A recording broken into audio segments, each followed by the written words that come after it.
But, objected Moses, suppose they do not believe me or listen to me, for they, for they may say, the Lord did not appear to you.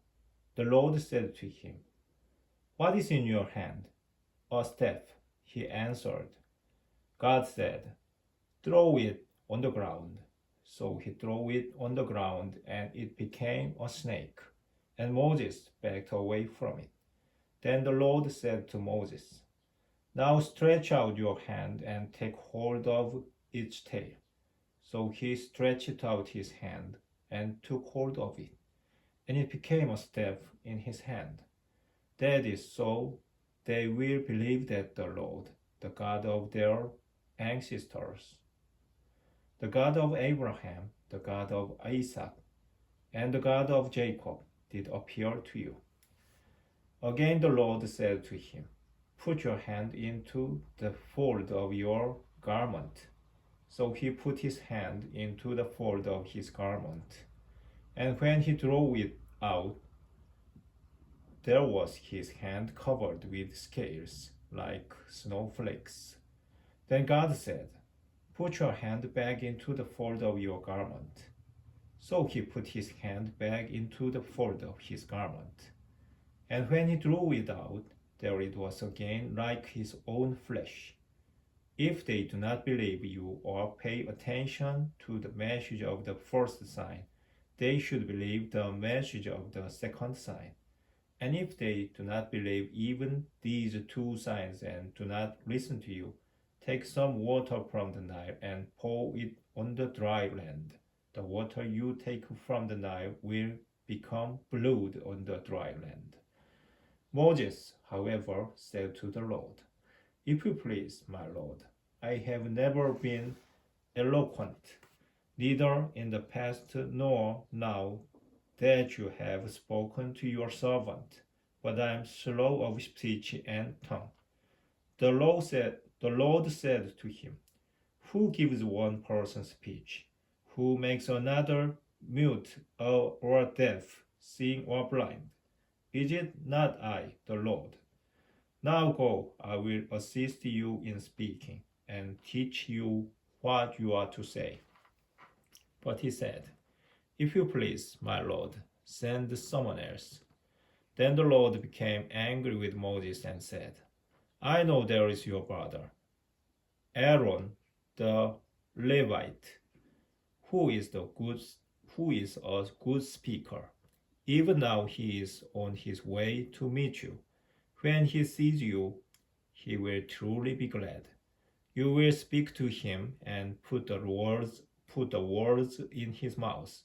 I will assist both you and him in speaking and teach you both what you are to do. He will speak to the people for you. He will be your spokesman, and you will be as God to him. Take this staff in your hand. What if you are to perform the signs?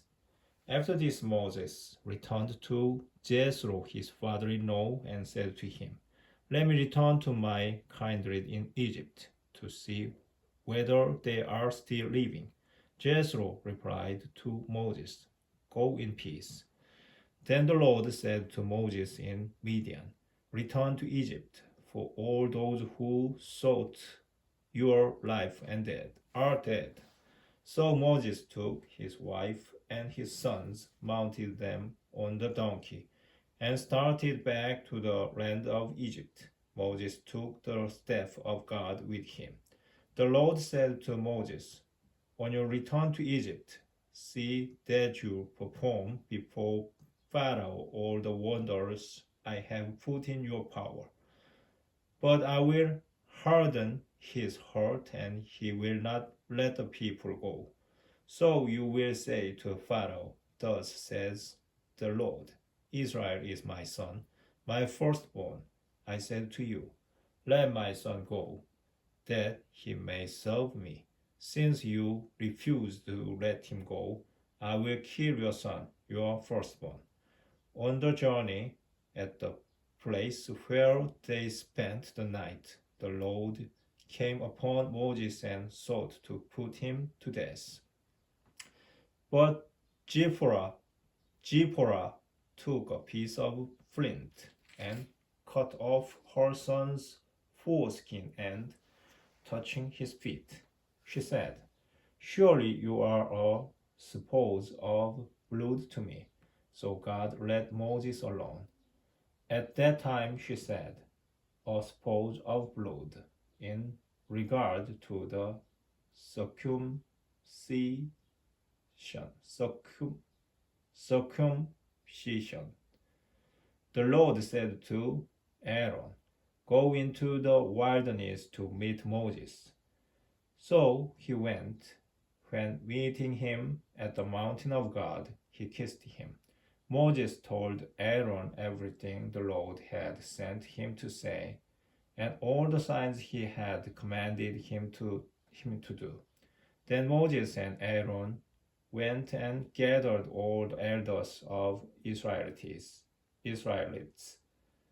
Aaron told them everything the Lord had said to Moses, and he performed the signs before the people. The people believed, and when they heard that the Lord had observed the Israelites and had seen their affliction, they knelt and bowed down.